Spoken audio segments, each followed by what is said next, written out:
Ser o no ser, esa es la cuestión. No empieces, Lorena. Para engañar a los tiempos, confórmate a sus mandatos. Ya siéntese, señora. Guarda a tu amigo bajo la llave de tu propia vida. Güey, te quedaste mis llaves. No me diste nada, Sigmund. Ah, yo las traigo. Al nacer lloramos porque entramos a este vasto manicomio. ¿Qué onda con Lorena? Como que ya se le va la onda, ¿no? Sí, güey. Ayer publicó en el Face algo de una lección de locura, que ajustar el pensamiento y el recuerdo. Sí lo vi, pero tú lo compartiste en tu muro. Bueno, es que siempre le da me gusta a mis fotos del Face. Además, ya ni me acuerdo qué decía su publicación. ¡Ya! Veo que los locos están sordos. No puede ser menos si los sabios están ciegos. Lore, mucho rollo y pocas nueces contigo. Ustedes porque no gozan a Shakespeare como yo. Muchas tablas y pocas nueces. Un programa de teatro del pueblo para el pueblo. ¡Comenzamos!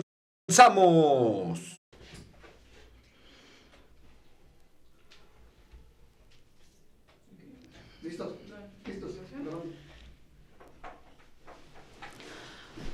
Hola amigos de Frecuencia Aragón.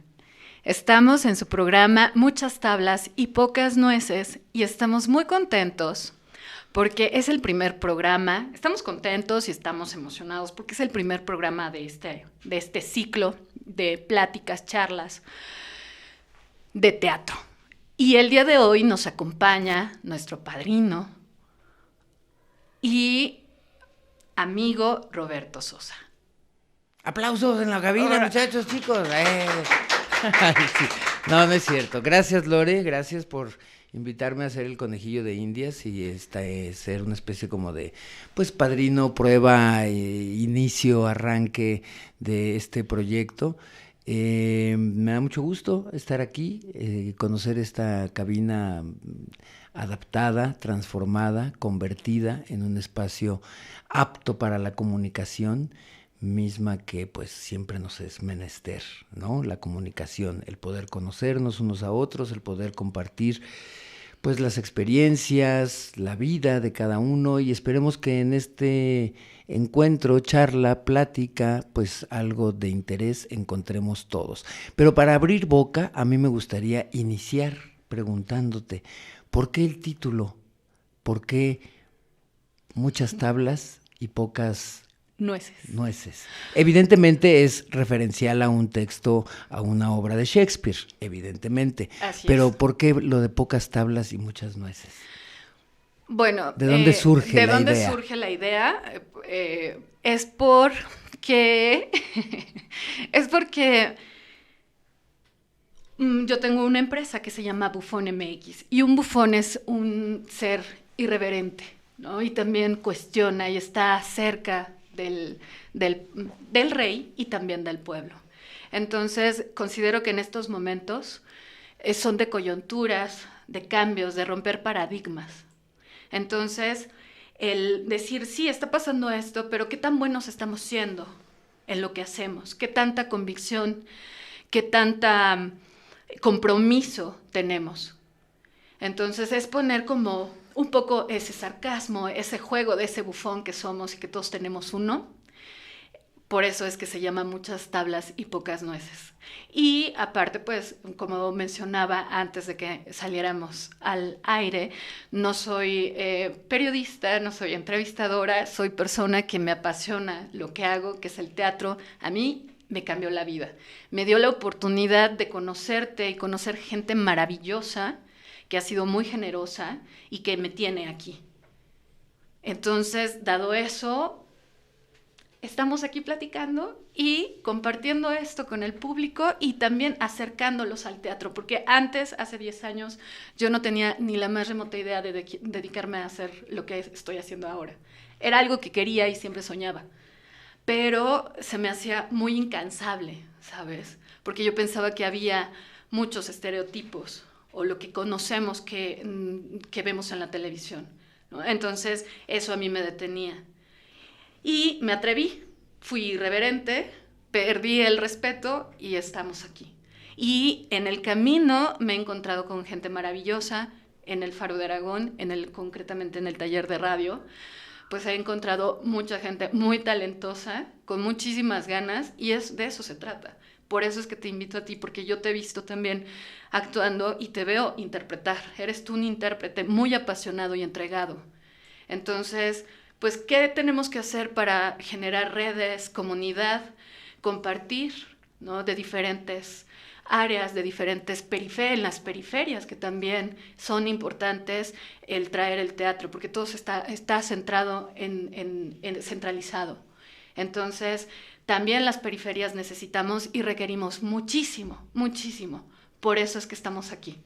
Queridos amigos de Frecuencia Aragón, como podrán escuchar, para quienes acaban de incluirse en esta emisión, estamos entrevistando a Lore Vega en este espacio nuevo, en el cual estamos intentando, pues, redescubrir cadenas de comunicación. Fíjate, a mí me llamó la atención el nombre de muchas tablas y pocas nueces, porque más bien me remitió a esto un poco que comentas, pero a la condición de la cultura en general en nuestro país. Es decir, muchas tablas, es decir, mucho talento, mucha preparación, muchas cosas que hacer, muchas cosas que decir, muchas cosas que comunicar, muchas cosas que compartir y que expresar a través de los medios de comunicación, llámese pues a través del teatro, a través de la radio, a través de la televisión, a través del cine, en fin. Y muchas tablas y pocas nueces en términos de poco presupuesto, pocos espacios para poder llevarlo a cabo. O sea, muchas ideas, ahora sí que como dicen por ahí, si talento hay, lo que falta es producción. Ahorita que comentas lo de las periferias, fíjate que a mí me llama la atención que para mí el Faro de Aragón y los faros en general, no los pondría yo dentro de las periferias. Yo creo que, al contrario, los faros se han convertido en núcleos y en centros de formación, de actividad cultural, de fomento a las distintas disciplinas. No sé cómo esté actualmente funcionando el Faro de Aragón en términos de actividades y de afluencia, pero creo que se han convertido en eso, más que en lugares periféricos, en centros, en núcleos, en generadores de actividad.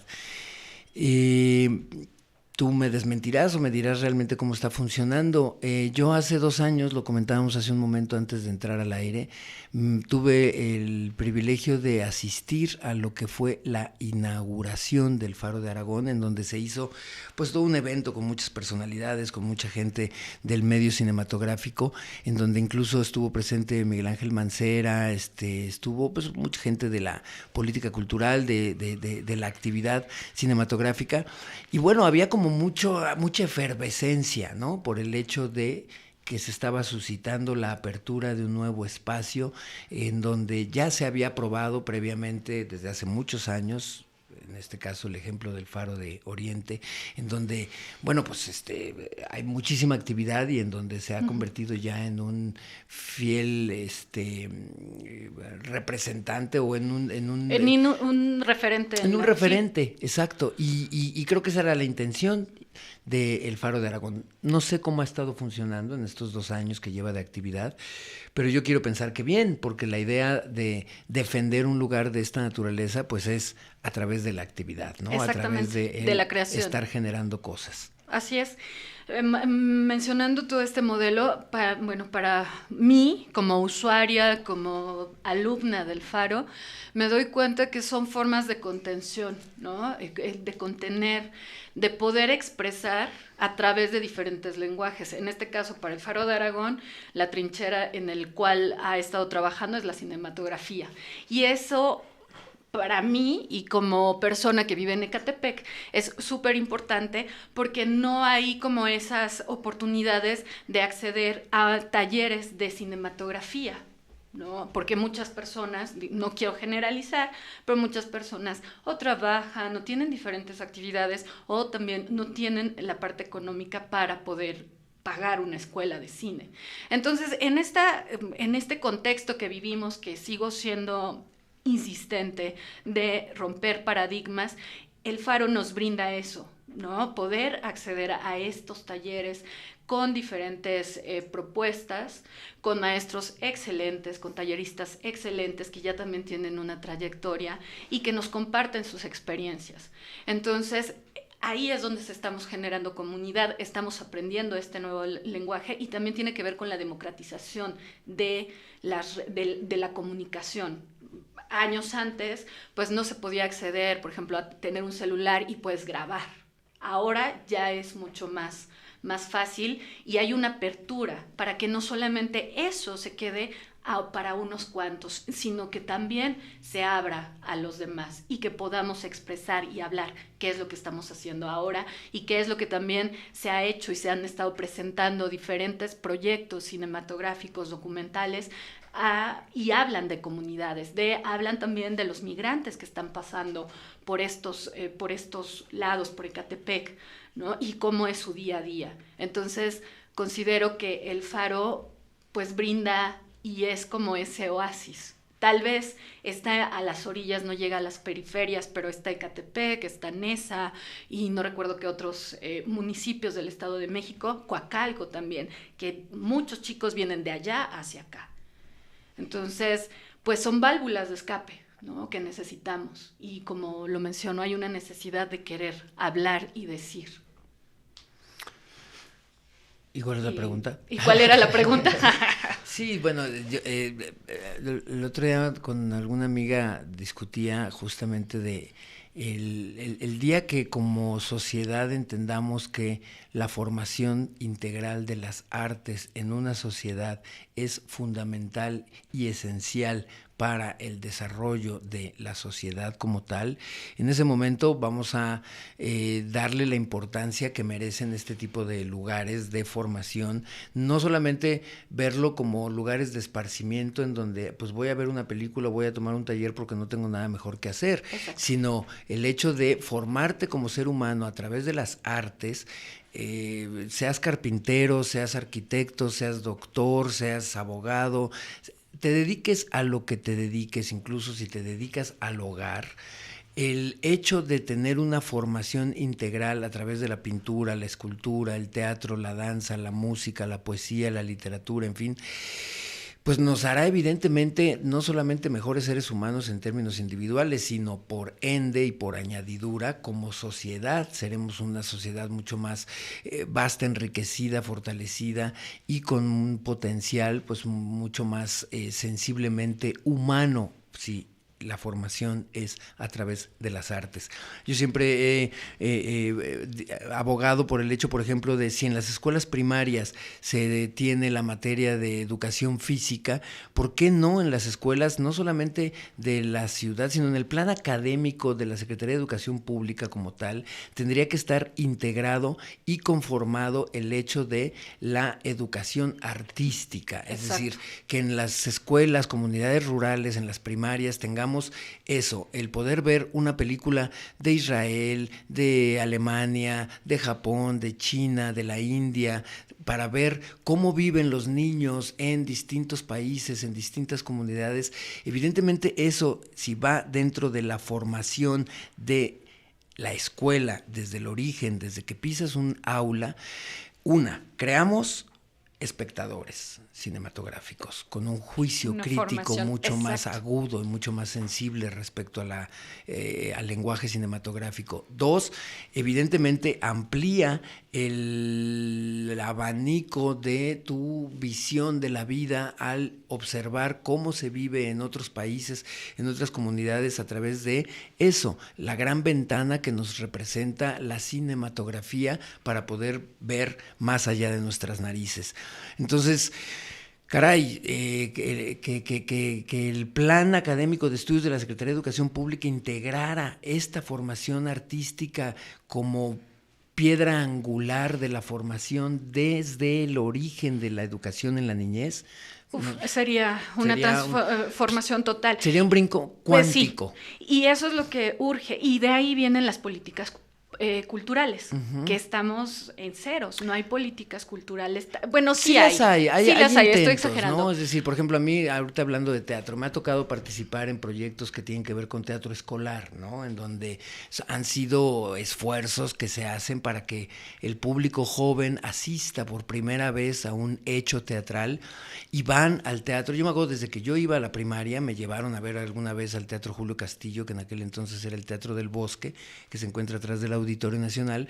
Me tocó ir a ver a la Compañía Nacional de Teatro, a ver un Moctezuma, por ejemplo, ¿no? De Sergio Magaña. Que bueno, yo por mi formación, por mi propia historia, yo sí he tenido la fortuna de tener una cercanía con el teatro desde que soy pequeño, pero estaba yo en una escuela pública en donde la mayoría de mis compañeros no tenían ese contacto con el teatro, y me acuerdo que la experiencia como tal fue pues muy interesante, porque primero vas en grupo, vas en la escuela, siempre eso es sinónimo de aventura, de relajo, de salgamos en grupo. De conocerse. Y luego que el hecho sea asistir a una obra de teatro, pues es maravilloso. Eso me tocó como experiencia en tanto espectador. Ahora, en tanto hacedor de teatro, también me ha tocado vivir la experiencia de hacer teatro para jóvenes de primaria o secundaria que por primera vez tienen su encuentro con el teatro. Y son esfuerzos que, pues sí, evidentemente siempre nos quedaremos cortos en términos de lo que hace falta a nivel nacional, porque a lo mejor viene una escuela de la delegación Iztapalapa o de la delegación Tláhuac o de la delegación Azcapotzalco o Iztacalco, pero bueno, nos está haciendo falta toda la comunidad rural chiapaneca, oaxaqueña, veracruzana, michoacana, en fin, o sea, hacerlo a nivel nacional, en donde eso, en términos de país, tengamos el mismo acceso, como dices tú, de democratización de la cultura, y esto por hablar del teatro, pero pues la lista es larga en términos de la necesidad de fomentar la cercanía con la pintura, la danza, la literatura, el teatro, la música, en fin, etcétera, y dejar de ver la cultura como algo aburrido. Como aburrido y también como elitista, ¿no? Bueno, por lo menos desde mi punto de vista, y es como lo veía, sí, aburrido y elitista. Yo no conocía el teatro hasta, no sé, como hace 10 años que empecé a ver, a conocer, y algo que mencionabas hace rato es una formación y expresión, pero también es una forma de expresarme y conocerme, ¿no? Cuando yo me conozco, puedo transformar las cosas. Y el teatro, comparto mi experiencia, eso es lo que me enseñó. A saber que yo soy el cúmulo de mis decisiones. Entonces, cuando yo soy consciente de mis decisiones, puedo operar de diferentes formas. Entre menos conciencia, hay drama. Cuando tengo conciencia, puedo tener diferentes formas de resolver. Que ese es el teatro. El teatro no nada más es una cosa como una guía de receta, no, sino hay diferentes, múltiples formas de abordar un texto, dependiendo cómo yo sea, pero para llegar a eso me tengo que conocer, porque yo soy mi instrumento de trabajo. Amigos de Frecuencia Aragón, estamos aquí platicando Lore Vega, Roberto Sosa, por aquellos que se acaban de integrar a la conversación, y aquellos que quieran participar, aunque no estamos directamente en vivo, tenemos medios de acceso como redes sociales a través de las cuales Roberto, nos pueden muchísimas contactar gracias. y comunicarse con nosotros. Estoy tan emocionada, que me estoy tan clavada con la plática aquí de cultura y demás, que se me olvida decir las redes sociales de Frecuencia Aragón. Síganos en nuestras redes sociales, Frecuencia Aragón, YouTube. En Instagram estamos como Frecuencia Aragón y YouTube también, Facebook, aquí me están pasando, Facebook, estamos como Frecuencia Aragón. Muchas gracias. Y también Roberto Sosa Oficial, ahí me pueden encontrar para quien digan, pues, ¿quién es este tarugo que está hablando y diciendo quién sabe qué tanta mensada? También me pueden a mí contactar en mis redes sociales, está en todas, pues ya saben qué es lo de hoy, Roberto Sosa Oficial, así tal cual, en Twitter, Instagram y Facebook. ¿Y qué más, Lore? ¿Y qué más?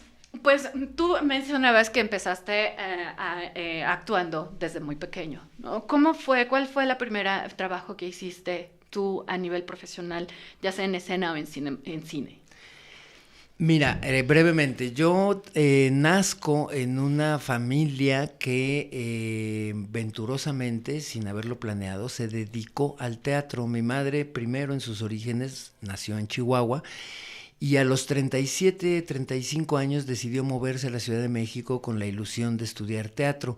Ahí, en la Escuela de Bellas Artes de la generación del 68, conoce a mi padre, estudiando teatro, ambos, en una generación muy prolífica donde estaban José Alonso, Julio Castillo, Fernando Balzaretti, el mismo Bonilla, aunque era de una generación un poco más avanzada, Salvador Sánchez, Ernesto Gómez Cruz, con maestros maravillosos como Carlos Ancira, Sequizano, en fin, Jodorowsky, un cúmulo de maestros, pues que, bueno, marcaron una pauta y una huella dentro del teatro en México en los años 60, y que era una generación pues muy convulsiva, porque era una generación, pues no solamente en México, sino a nivel internacional. La generación del 68 pues fue una generación pues revolucionaria, protestante, con mucho movimiento por dentro, con ganas de que las cosas cambiaran y que las cosas se hicieran pues mucho más democráticamente, y por lo tanto hubo muchos movimientos en términos globales. Y mis padres se conocen ahí, en la escuela de teatro, justamente, en donde, bueno, pues se enamoran, siguen haciendo teatro, conciben una familia, y yo nazco dentro de este seno familiar con la virtud de, precisamente, pues crecer escuchando acerca de los estrenos de teatro, los maestros de teatro del momento, las muestras de cine. Mi padre, mi madre, ambos son sumamente autodidactas, a pesar de haber estado en la Escuela de Bellas Artes, pero constantemente buscaban literatura, buscaban cine, buscaban teatro, buscaban estar como discutiendo sobre los temas del momento en términos teatrales. Y mis hermanas y yo pues crecimos en este contexto. Cuando mis padres se iban a sus clases mi madre cantaba zarzuela, mi padre daba clases de teatro en Texcoco, pues yo, en lugar de quedarme con la vecina o en la guardería, pues me iba con mi padre a sus clases. Entonces yo crezco, ahora sí que pues escuchando acerca de Stanislavski y de Meyerhold y de Grotowski y de las escuelas de tendencia en ese momento de línea actoral.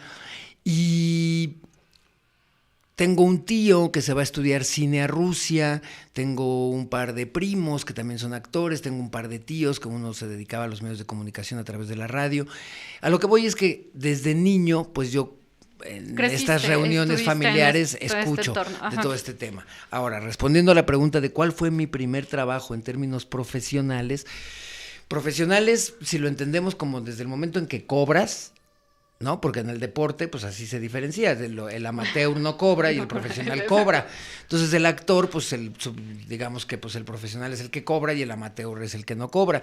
Entonces mi primer trabajo en términos profesionales, tenía yo como 1 año y medio de nacido y estaba yo adentro de una carreola, y por salir de bebé, pues me pagaron.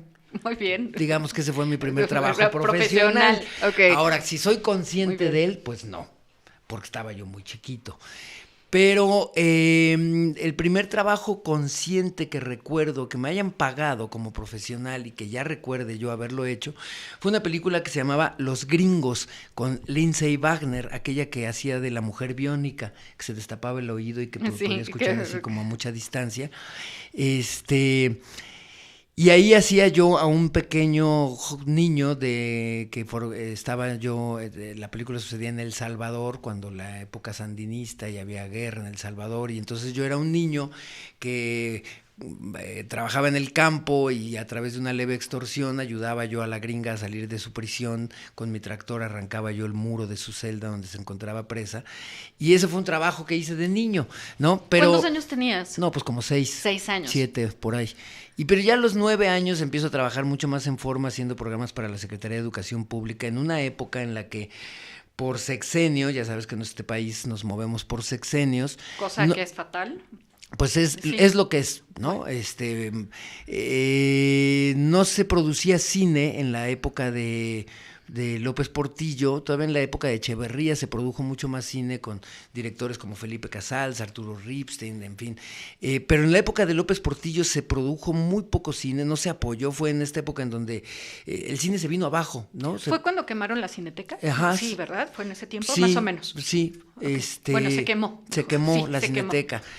Y como no se hacía cine, entonces muchos directores de ese momento hacían una serie de programas para la Secretaría de Educación Pública y el Canal 11, en donde yo tuve la oportunidad de trabajar muchísimo como niño y que se hablaba básicamente de las dificultades de muchos niños para llegar a sus centros educativos en distintas comunidades rurales. Y ahí pues fue un fogueo maravilloso con directores que hacían estos programas en donde pues muchos años nos dedicamos a viajar por todo el país haciendo estas series. Pero digamos que la profesionalización, o sea, hasta ese entonces mi trabajo consistía en amor y gusto por el oficio, pero también creo que la profesionalización viene cuando se estudia. Ya ahorita entraremos un poco más a ese debate porque ahorita está de moda el tema. Sí, bueno, Ajá. Sí. Por eso cuando dices que en términos profesionales, pues ¿qué te hace profesional? ¿El cobrar, el estudiar o el tener trabajo? ¿No? Porque aquí los que estamos en esta cabina platicando y dialogando, pues somos profesionales porque hacemos de este oficio una profesión, pero ninguno estamos cobrando, creo. No necesariamente todos los que estamos aquí estudiamos para hacer lo que estamos haciendo. Sin embargo, eso no nos desprofesionaliza, ¿no? Hay actores que son muy estudiados, que se han preparado, que se han formado, pero no por eso son profesionales. Y viceversa. Hay actores que no han tenido una formación, que no han tenido una vocación, y sin embargo viven de esta profesión. Entonces, pues es un asunto más que nada semántico. Entonces, bueno, tengo 40 años trabajando, más o menos. Ok, 40 años. Ajá, lo cual pues no sé si me hace profesional. Básicamente, esta cuestión de profesional o no profesional, que tienes toda la razón.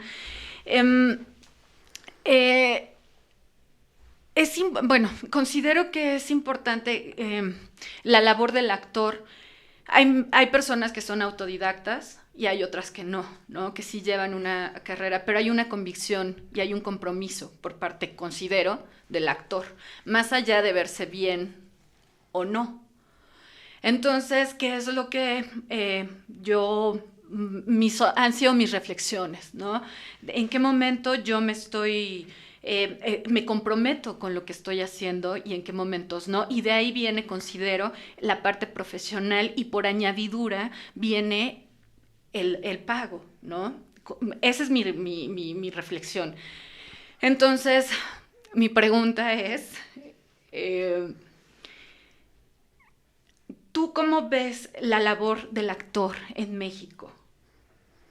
Cuestión profesional, no hablamos de escuela o no, que ya me contarás también tu experiencia que tuviste en Francia al haber estudiado en artes dramáticas en Francia, porque también el salir del país te da ciertas perspectivas y ver cómo está México. Vemos o observamos otras formas de hacer las cosas, pero primero quisiera preguntarte esto, ¿no? La labor del actor, el compromiso que hay. Mira, yo en términos genéricos, o sea, en términos de la labor del actor, creo que no podría yo asumirme como vocero del gremio en ese sentido. Puedo decir cuál es mi labor y cuál es mi compromiso con la profesión y con el oficio que me eligió, porque creo que ni siquiera lo elegí yo, creo que el oficio al final del día me eligió y cuando me quise mover para otro lado ya estaba yo con los pies bien metidos en esto, entonces dije, bueno, de aquí soy y creo que soy bueno en lo que hago, entonces digo, pues mejor lo sigo haciendo y trato de depurarme, ¿no? Creo que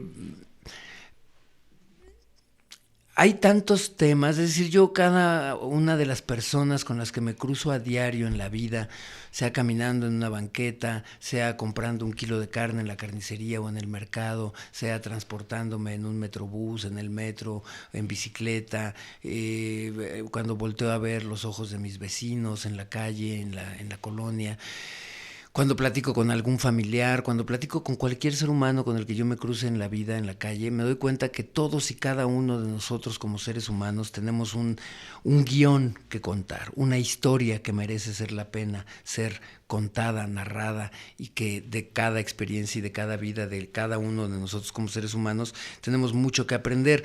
Por ende, mi responsabilidad como actor y el oficio que yo veo que me mueve en mi profesión es justamente la de hablar de lo que nos mueve y conmueve como sociedad.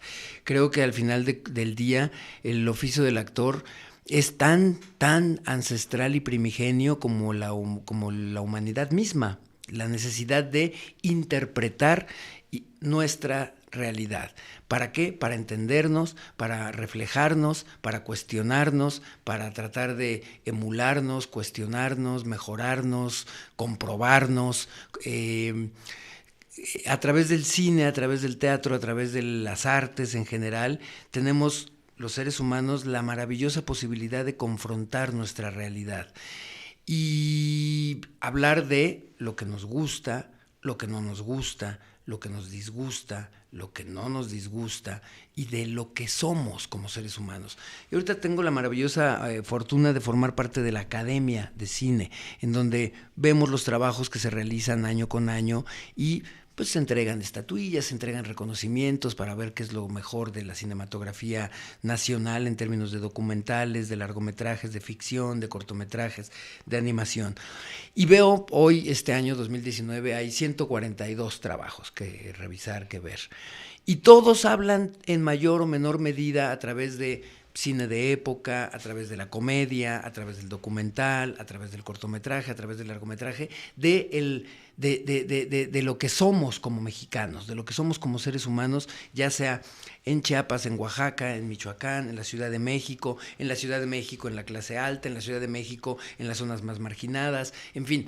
A lo que voy con esto es que las artes y el cine, el teatro, a lo que yo me dedico, tiene la obligación de reflejar y retratar el contexto social del cual está hablando. Entonces, mi responsabilidad como actor evidentemente tiene que ver con eso, con el hablar del ser humano que en todos y cada uno de nuestros casos, pues somos muchas historias que contar. No hay pasiones ni emociones por descubrir, es decir, el señor que maneja un camión, el señor que se dedica a la arquitectura, el señor que se dedica a la política, el señor que se dedica a barrer banquetas, todos los seres humanos tenemos las mismas pasiones, el amor, el odio, el miedo, ¿no? Las eternas pasiones humanas. Son parte de nosotros, ¿no? Que están en nosotros. Después de Shakespeare y después de los griegos, pues no hay nada que inventar en relación a ello. Lo que hay que redescubrir es la manera de contar las historias. Y creo que en ese sentido, esa es mi responsabilidad como actor. Así es como yo lo veo, con la llave maestra, por decirlo de alguna manera, para hablar de lo que nos ocurre como sociedad, ¿no? Y bueno, tengo la fortuna de vivir en un país que tiene muchísimos dolores de los cuales hay que hablar, muchísimas cicatrices que no han sanado y que a través del cine, a través del teatro, a través de las artes, es una buena manera de eso, recordar nuestra historia para no olvidarla, de hablar de nuestro presente para poder confrontarlo, entenderlo, resolverlo, mejorarlo. Y pues creo que en gran medida ese es el oficio del actor, que el espectador se pueda reflejar a sí mismo a través del personaje que estás interpretando, para que de pronto ese espectador diga, híjole, es que yo vi tu historia, vi tu personaje, vi la historia que me contaste y me movió para ser mejor, para confrontarme, para cuestionarme, no se me olvida esa historia, no se me olvida ese personaje, no se me olvida, pero no con un afán ególatra de que no se olviden de mí como actor. Sí, no con sino ego. Con un afán de cuestionémonos, reflejémonos y mejorémonos como seres humanos. Porque ¿no? el teatro es una ventana o es un espejo, ¿no? Que me obliga también a verme lo que yo no quiero ver, porque es muy Claro. complicado vernos a nosotros mismos. Pues Entonces, sí. Sí, o sea, pues es que ve uno monstruos que dice uno, no, espérate, quédate ahí guardadito mejor. Sí, o hay, eso es lo bueno. Lo malo es cuando ni siquiera vemos ese demonio que tenemos dentro, ¿no? Ni siquiera lo sabemos reconocer. Entonces las artes nos permiten el reconocer esos demonios, el saber que tengo también un ángel y tengo un demonio. Y no solamente eso, de ángel y demonio hay hay una paleta de colores infinita, que mi labor o mi misión en este mundo es reconocerlos. Tal vez no todos, pero alcance a ver algunos. ¿Para qué? Para sentirme yo plena o sentirme bien y poderlo transmitir. Que considero que también esa es otra cosa de la actuación y las artes, ¿no? Esa labor. Y también me surge otra pregunta. ¿Qué diferencia hay entre actor e intérprete? Pues no sé, habría que invitar a un lingüista a que nos platique la diferencia. Creo que el actor interpreta, el actor, vaya, es como, ¿qué diferencia hay entre el pintor y el brochazo? Pues digamos que el brochazo es una herramienta que utiliza el pintor, o qué diferencia hay entre el violín y el músico. Pues el violín es el instrumento del músico, ¿no? Para poder interpretar su arte, su conocimiento, su obra. Creo que el actor pues hace uso de la interpretación para poder comunicarse con el espectador. Entonces, más que una diferencia, creo que es un complemento. La interpretación va intrínseca en la herramienta del actor para poder expresar su discurso, su personaje, su historia. Creo que va por ahí el asunto, tratando como de entender, ¿no? La pregunta que te estoy haciendo, digo, vino a mi mente, por eso es que Sí. la dije. Ahora, también considerando como lo que estamos platicando del arte y la cultura, de la labor del actor, de tu trayectoria que tienes, ¿qué te ha dejado la actuación en tu vida? Digo, tal vez algo muy evidente, pero son momentos, es conocerte o todo lo que te estoy diciendo. ¿Qué me ha dejado? Pues yo creo que no sé si me ha dejado, o sea, luego se entrampa uno solito con las palabras cuando no es uno muy diestro con las mismas. ¿Qué me ha dejado? Pues una enorme gratitud por el hecho de estar vivo, porque cada día tengo la maravillosa posibilidad de, o sea, creo que el otro día tuve un llamado, me fui a hacer un personaje que iba a morir, ¿no? Yo me he muerto muchas veces a través de mi trabajo, muchas. En teatro, en cine. Tengo una tía que dice que no le gusta ir a ver mis trabajos porque siempre me muero. Y cuando fui a este llamado hace unos días que iba yo a morir, llegué, saludé a todos mis compañeros de trabajo, me gusta saludar a todos mis compañeros cuando llego, y lo que me surgió y les comenté y les dije, creo que este oficio al que me dedico, el de la actuación, es el único que te permite llegar a tu trabajo sabiendo que a lo que vas es a morir y llegas con gusto.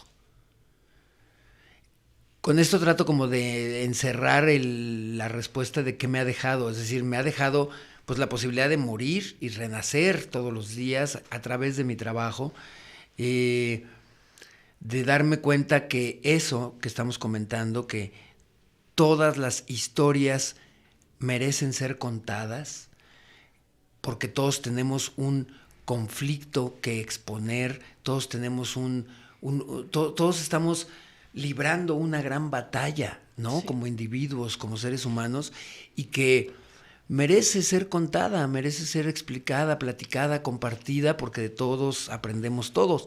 Entonces, pues me ha dejado la enorme satisfacción eso de meterme en la piel de muchas vidas distintas, para tratar de entender un poquito más ampliamente al ser humano y por añadidura a mí, ¿no? Comprenderme a mí.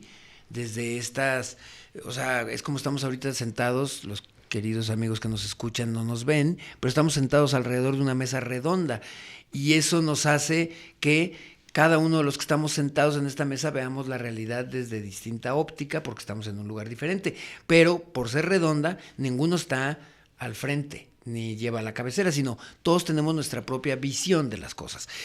Y el poder ser actor pues me da el enorme regalo de interpretar asesinos, secuestradores, borrachos, drogadictos, estudiantes, hijos de familia, papás, algunos responsables, otros irresponsables, ciudadanos de la vida, que me han ayudado a entender al ser humano con todos sus monstruos, con todos sus demonios, con todos sus ángeles, con todas sus virtudes, y entender que lo que me ha dejado es que estamos aquí no para juzgarnos ni para meternos el pie los unos a los otros, sino para comprendernos, para escucharnos, para validar las historias de cada uno y para eso, escuchar que todos tenemos algo que decir.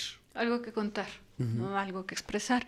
Ahora, ya para cerrar, estoy encantadísima y estamos encantadísimos aquí platicando contigo. Pues yo veo aquí a más de 3 ya roncando, dormidos, pues cabeceando. Ay, sí, no es cierto.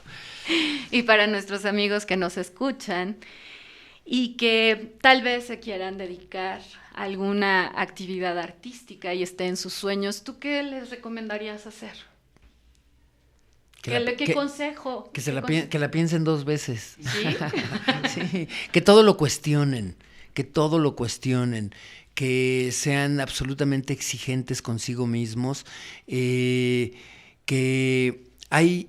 Hoy en día, como decía hace un momento, podemos agarrar un teléfono y grabar y hacer un cortometraje, pero eso no nos hace cineastas, ni nos hace artistas. Yo puedo tener un papel en blanco y una pluma y eso no me hace ser escritor. Yo puedo tener un lienzo en blanco y un pincel y eso no me hace ser músico. Puedo tener un violín debajo de mi cama y eso no me hace ser músico. Que estudien, que se formen. Hoy en día creo que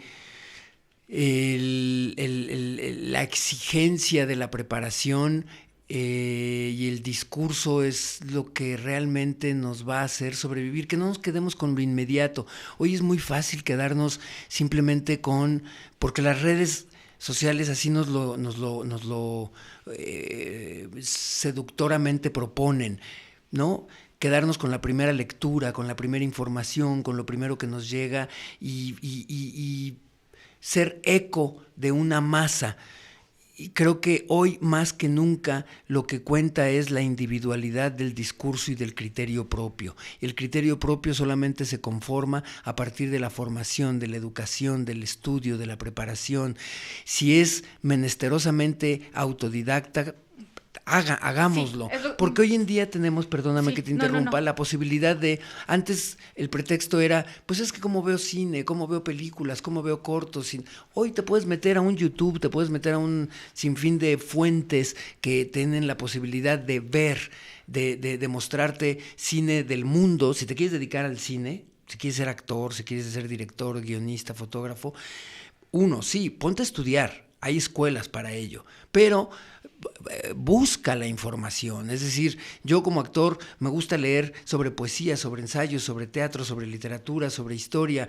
Llegué comentándote que hoy, 10 de febrero, se cumplen los 500 años de que Hernán Cortés decidió hacer su expedición a México, y a partir de ahí, aunque no estaba autorizado para conquistar, sino nada más para expedicionar, pues, conquistó y cambió el rumbo de estas tierras. A lo que voy es que, ¿qué tendría que hacer alguien que quiere dedicarse a esto? Estudiar e interesarse en todo, interesarse en lo que pasa en el país, en lo que pasa en el mundo, en lo que pasa con el vecino, en lo que pasa con la familia, interesarse, cuestionarse, leer, ver pintura, escuchar música, ver cine del mundo, ver cine chino, iraní, alemán, japonés, polaco, italiano, cortometrajes, documentales.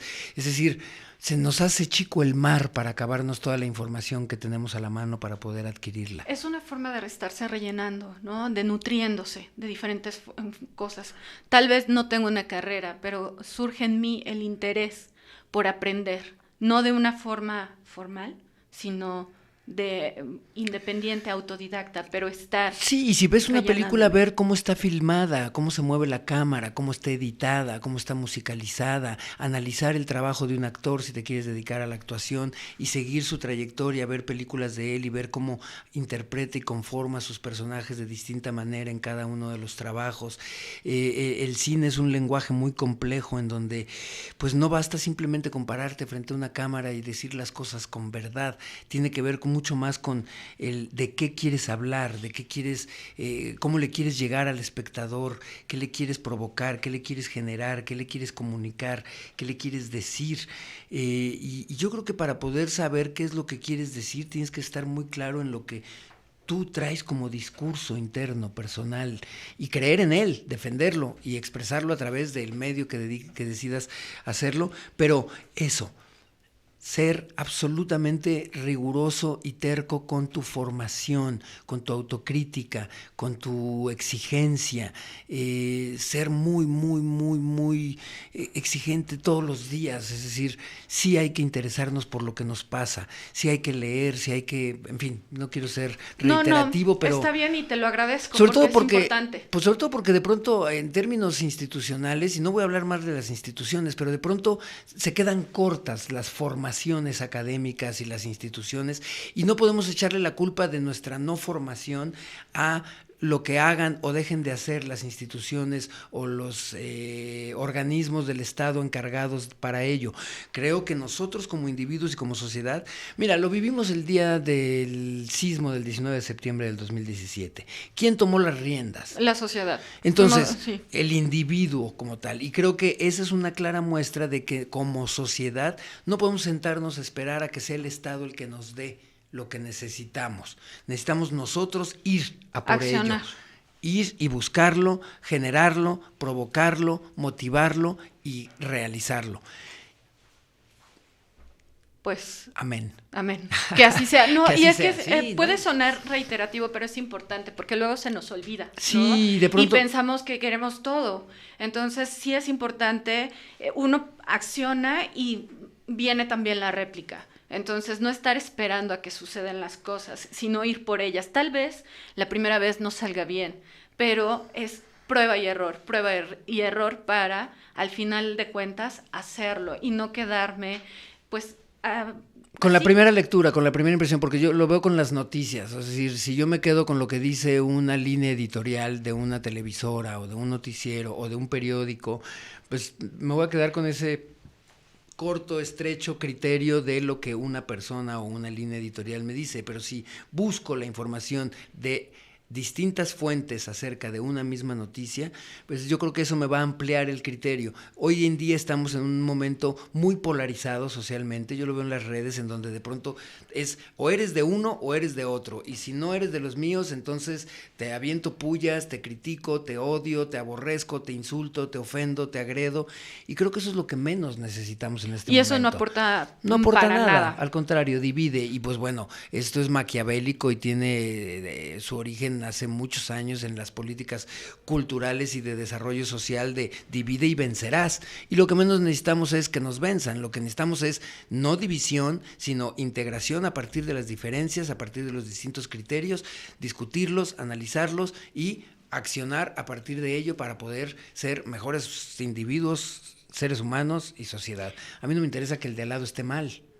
Sí, no, porque el cambio radica en mí y Claro. mencionabas algo, no estar juzgando lo que está sucediendo en el otro, sino tengo que verme a mí. ¿Y qué ¿no? puedo hacer Y yo para y qué puedo mejorarlo, hacer en lugar de para criticarlo cambiarlo? y Exactamente, descalificarlo? porque siempre estamos juzgando al otro. Y criticando, Entonces, sí. y criticando. Entonces, ¿qué hacemos nosotros? ¿Yo qué estoy haciendo como individuo para transformarlo?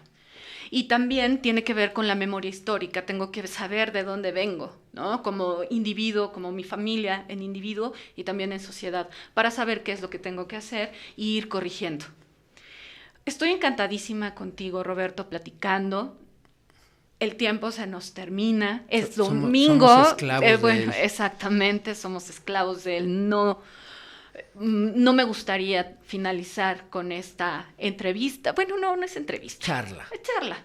Pero dejémoslo en charla. En esta plática, conociéndote y aprendiendo mucho de ti. Espero que no hayamos hecho acopio al título del programa de mucho talento. ¿Cómo es? Muchas tablas y muchas pocas tablas, nueces. pocas nueces, y que hayamos dicho muchas cosas sin haber dicho nada, ¿verdad? Exactamente, porque se corre el riesgo. Se corre también, el riesgo, sí, también. sí, se corre el Uno luego es riesgo. leguleyo y luego uno puede hablar sin decir nada. Exacto. Y aquí lo importante pues es comunicar, ¿verdad? Y Transmitir. gracias, un gusto estar aquí. ¿Nos puedes repetir tus redes sociales, por favor? Claro que sí, mira, estoy como Roberto Sosa MX. No, perdón, ya me corrigieron. Estoy como Roberto Sosa Oficial en Instagram. En Twitter sí estoy como Roberto Sosa MX. Pero tengo una página que es robertososaoficial.com y de ahí, se pueden irse a todas las redes sociales, Instagram, Facebook, Twitter. Sí procuro responder, procuro estar activo. Tengo un hashtag a través del cual también se me puede localizar muy fácilmente, que es Yo Solo Pasaba por Aquí, en donde pues eso encierra mucho de lo que considero que es nuestra existencia. Solo pasamos por aquí y hay que hacer que nuestro paso valga la pena. Así es. Y eres muy activo en redes sociales y esto está padrísimo. Y ahí pueden seguir todas tus actividades y todo lo que tiene Roberto Sosa para ustedes. Agradezco tu generosidad el día de hoy. Gracias a todos los compañeros que nos acompañan en cabina. Gracias. Gracias, nos despedimos. Recuerden, síganos en nuestras redes sociales, Frecuencia Aragón, en Instagram, YouTube y Facebook. Los esperamos en la siguiente entrega de Muchas Tablas y Pocas Nueces. Bye bye. Ser o no ser, esa es la cuestión. No empieces, Lorena. Para engañar a los tiempos, confórmate a sus mandatos. Ya siéntese, señora. Guarda a tu amigo bajo la llave de tu propia vida. Güey, te quedaste mis llaves. No viste nada, Sigmund. Ah, yo las traigo. Al nacer lloramos porque entramos a este vasto manicomio. ¿Qué onda con Lorena? Como que ya se le va la onda, ¿no? Sí, güey. Ayer publicó en el Face algo de una lección de locura, que ajustar el pensamiento y el recuerdo. Sí lo vi, pero tú lo compartiste en tu muro.